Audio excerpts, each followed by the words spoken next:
السلام علیکم ورحمۃ اللہ وبرکاتہ۔ بیانات وغیرہ کرنا تو علماء کا کام ہے، اور ہر جمعہ میں بیان آپ مولانا کا سنتے ہی ہیں۔ میں صرف چند لوگوں کے جو سوالات ہیں اس کا جواب دینا چاہتا ہوں۔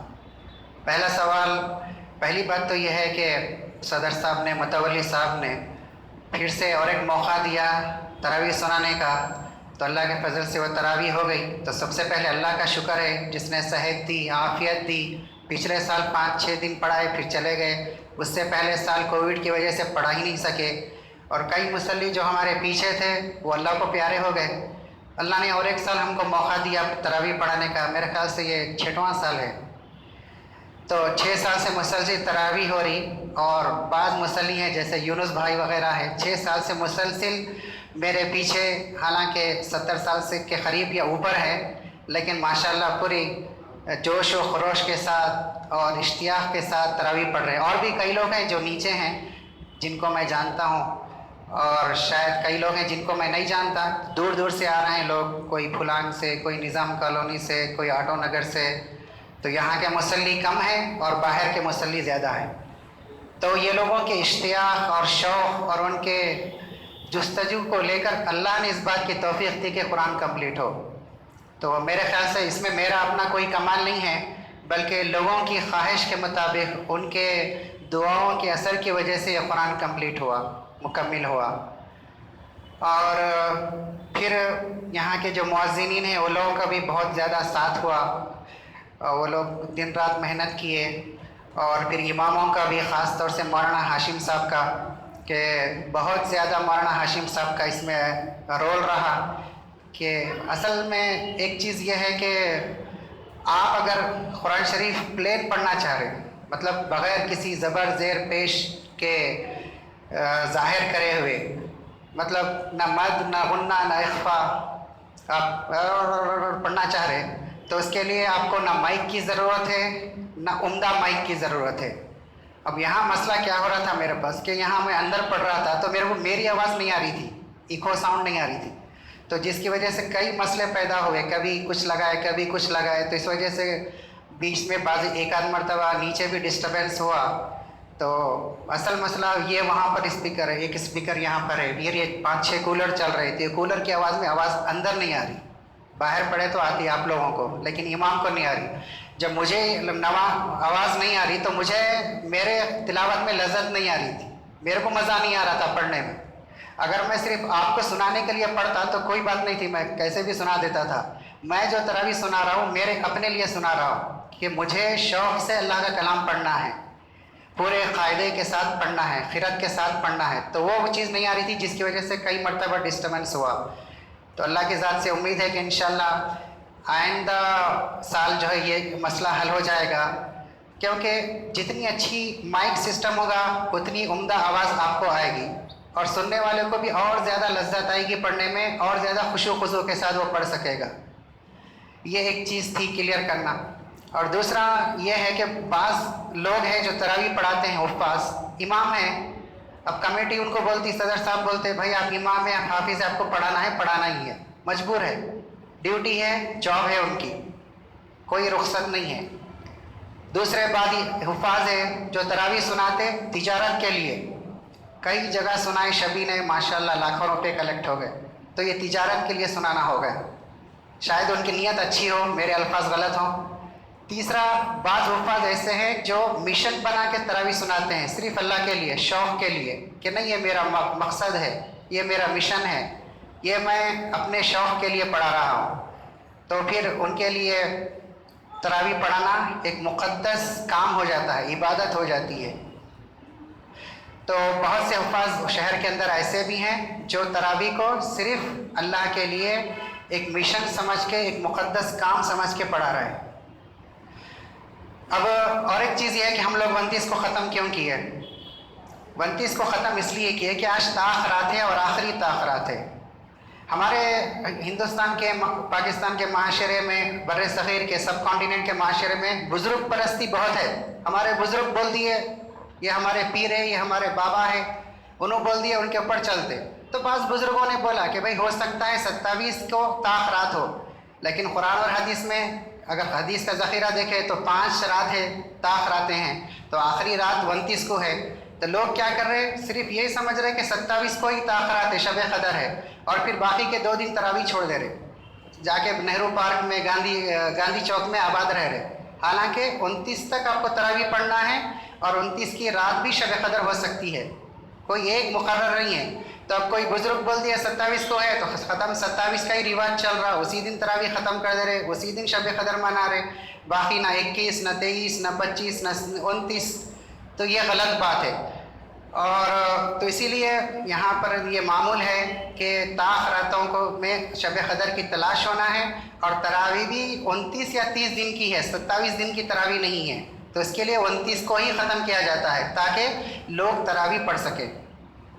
پھر اور ایک چیز یہ ہے کہ بہت سے لوگ یہ بھی کہتے سوال کرتے ہیں کہ بھائی اچھا کہ آپ نماز آہستہ پڑھا رہے، نماز بھی فاسٹ پڑھانا، تو میرے خیال سے میں باہر بھی تھا اور قرآن حدیث میں علماء سے بھی پوچھا کرا، تو وہ لوگ یہ نہیں بتایا کہ بھائی تراویح میں آپ نماز فاسٹ پڑھو اور فرض نماز میں نماز سلو پڑھو۔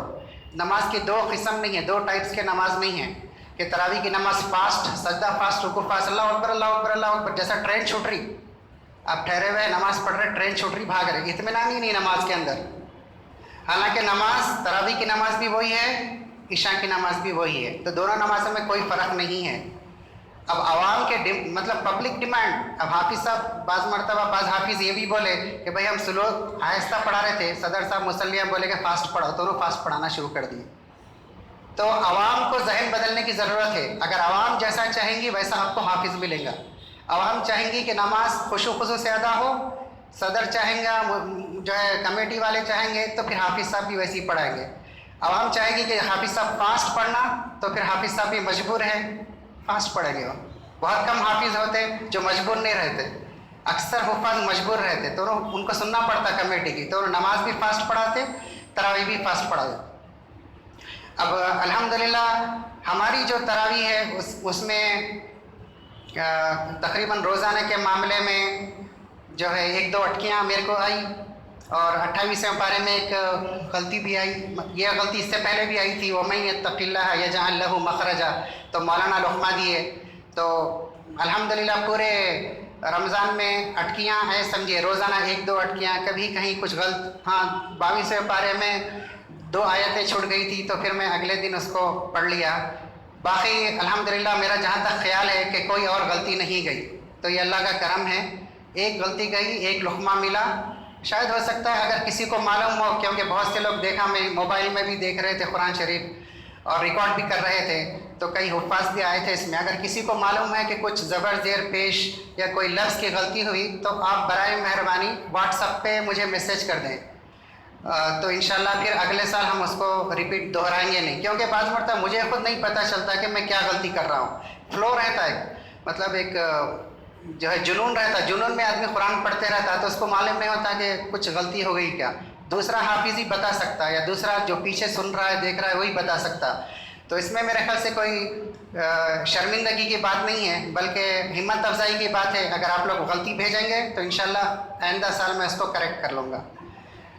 اور تیسری بات جو ہے، اہم بات جو ہے کہ میں جو قرآن شریف پڑھا وہ قرآن شریف جو ہے، بہت سے لوگ بولتے کہ ہم فلاں حافظ صاحب کے پاس پڑھے، قرآن بہت اچھا پڑھے، ایک ایک لفظ سمجھ میں آ رہا تھا بولتے، شبینہ پڑھے ایک ایک لفظ سمجھ میں آ رہا تھا بولتے، تو میں چیلنج کر کے بولتا ہوں کہ میرے قرآن شریف میں آپ کو ایک ایک حرف سمجھ میں آئے گا، لفظ نہیں، ایک ایک حرف، جیسے دوحا ہا ابھی پڑھا میں، سورہ نازیات کا آخری جو حرف ہے دو ہا ہا، 2 ہا الگ ہے، آپ غور کرے ہوں گے، ہا ہا پڑھا میں، اب دوسرے حافظوں کے پاس جاؤ آپ کو کوئی فرق نہیں ملے گا۔ اور ایک مثال دیتا ہوں مد کی، وَلَضَّالِّينَ، 6 جگہ 6 مد کے برابر، 6 حرکات کے برابر کھینچنا ہے، تو 6 ہو گئے۔ آپ دوسرے تراویح میں جا کے دیکھو، شاید ہی ایک دکا اور بھی ہیں اچھے پڑھنے والے، لیکن اکثر ایسے ہیں کہ وہ مد کو اڑا ہی دیتے ہیں، وَلَضَّالِّينَ۔ غنہ مطلب انا، یہ غنہ ہی نہیں کرتے وہ لوگ، انا اعطیناک الکوثر۔ تو یہ ایک چیز پڑھا میں کہ آپ کو زبر زیر پیش ہر چیز الگ الگ معلوم ہو، اور حرف بھی معلوم ہو، ہا اور ہا، ضاد اور ضا، زا اور ذال، یہ پورے آپ کو. پھر میں جو احراف پڑھا وہ بھی احراف معتدل انداز میں پڑھا، میں شدت میں نہیں پڑھا اور بالکل اٹھایا بھی نہیں. جیسے عین کی مثال دے رہا ہوں میں آپ کو کہ جیسے سورہ معاون کے اندر ارایت الذی کے اندر یدعو الیتیم ہے، تو بہت سے حافظ کیا کرتے عین کے اوپر بہت زیادہ شدت دیتے، یدعو، جھٹکا بھی پڑ رہا عین کے اوپر. میرا پڑھنے کا انداز ویسا نہیں ہے، میں ایسے کرتا ہوں یدعو الیتیم، بالکل اسموتھ معتدل انداز میں، نہ جھٹکا اور نہ عین گر رہا. عین کے اوپر تشدید بھی ہے، دو عین بھی ادا ہو رہے. ابھی آپ غور کر رہے ہوں گے سورہ معاون کے اندر. یہ ایک دوسری چیز تھی جو میرے تلاوت کے اندر تھی. تیسری چیز جو میری تلاوت کے اندر تھی وہ تھی کہ میرا جو پڑھنے کا انداز تھا وہ میں رٹا مار کے نہیں پڑھا جیسے دوسرے حافظ پڑھتے، کیونکہ اکثر مدرسوں میں کیا ہوتا کہ بغیر معنی کے قرآن حفظ کرتے، کیونکہ معنی اگر آپ پڑھیں گے عربی کلام سیکھیں گے تو بہت زیادہ 4-5 سال اس میں عربی زبان سیکھنے میں چلے جاتے، تو پھر انہیں حفظ کب کریں گا. تو مدرسوں میں عربی زبان نہیں سکھائی جاتی، حفظ کے بعد سکھائی جاتی. لیکن اللہ کا کرم ہوا کہ جب میں دبئی وغیرہ گیا تو وہاں کے علماء سے ملا، تو بہت سے مشائخ سے بھی ملا، تو وہ لوگوں نے بتایا کہ بھئی آپ جب قرآن پڑھ رہے ہو تو معنی کے ساتھ ترجمے کے ساتھ پڑھو، تو پھر آپ کو قرآن کی لذت آئے گی، لطف آئے گا. تو پھر میں کیا کیا، وہاں پر پھر سیکھنا شروع کیا عربی زبان، قرآن کی عربی گرامر جو ہے وہ سیکھنا شروع کیا. یہاں کے بھی علماء سے سیکھا تھا شروع میں، لیکن 6-8 مہینے سیکھا، جمع نہیں. وہ لوگ جو ہے درس نظامی کی عربی سکھا رہے تھے تو 6-8 مہینے لگ گئے اس میں. گردان میں خود گردان ہوگا، یا علمون یا فلون تفلون یا فلون، کچھ سمجھ میں نہیں آیا. پھر دوسرے کتابیں پڑھا قرآن کی جو دوسرے لکھے ہوئے تھے، پروفیسر صاحب تھے اس کی عثمانیہ یونیورسٹی کے، ان کی کتابیں پڑھا. پھر دبئی میں میرا ایک کولیگ تھا، اس سے سیکھا میں. تو خیر بہرحال میرے خیال سے 1-2 سال کے اندر میں قرآن کی عربک گرامر سیکھا. اس کے بعد پھر میں 2 سال کیا قرآن کے اوپر محنت کیا، ایک لفظ پڑھتا تھا، ایک آیت پڑھتا تھا، ایک سورہ پڑھتا تھا. پھر اس کو نماز میں پڑھتا تھا اور پھر سوچتا تھا کہ اس کے معنی کیا ہے. پھر میں تفسیر پڑھا، پھر شان نزول پڑھا. تو میرا جو قرآن ہے یہاں پر پڑھنے کا اس میں بھی 2 سال لگے. پھر میرا جو پڑھنا ہے قرآن مطلب تراویح کے اندر، وہ جو میں پڑھتا ہوں وہ معنی کے لحاظ سے پڑھتا ہوں، تجوید کے لحاظ سے نہیں پڑھتا. میں تجوید ہوتی ہے، قرأت بھی ہوتی ہے، لیکن اصل جو پریفرنس، جو اصل ترجیح ہوتی ہے وہ معنی ہوتے ہیں. جیسے ابھی میں پڑھا سورۃ التین کے اندر، ٹھیک ہے، الیس اللہ باحکم الحاکمین. اللہ تعالیٰ آپ سے سوال کر رہے ہیں کیا میں سب سے بڑا حاکم نہیں ہوں؟ سوال ہے، تو سوالی انداز الگ ہوتا ہے. تو میں کیا کر رہا، حاکمین بول کے رک گیا ایک دم میں. تو یہ سوالی انداز، اللہ سوال کر رہے، تو میں بھی جو آیت ہے وہ سوال کے انداز میں پڑھا، خوشی کے انداز میں نہیں پڑھا. جہنم کا ذکر آیا تو خوف کے انداز میں. جب کافر دیکھیں گا، مشرک دیکھیں گا جہنم تو انہیں روئیں گا، افسوس کریں گا. تو کیسا بولیں گا آدمی جب روتا ہے، افسوس کرتا ہے؟ تو میں رونے کے انداز میں پڑھا اس کو، جیسے یا لیتنی کاش کنت ترابا، میں بھی مٹی ہو جاتا، افسوس. تو میں اس کو کلام کو، وہ آیت کو افسوس کے انداز میں پڑھا. اس کو مقامات کہتے ہیں عربی زبان. وہ بھی ابھی میں سیکھ رہا ہوں، انشاءاللہ دعا کیجئے کہ اللہ تعالیٰ اس کو بھی مکمل کرنے کی توفیق دے. تو قرآن جو ہے الگ الگ لہجوں میں نازل ہوا. کبھی اللہ غصے میں بول رہے، کبھی سوال کر رہے، کبھی کافر جہنم میں جا رہا تو رو رہا انہیں، جنتی جنت میں جا رہا تو شوق، جنات تجری، خوشی کا انداز. تو اس انداز میں میں نے پورے قرآن کو پڑھا. تو میرے تراویح میں دوسرے تراویح میں یہ فرق ہے.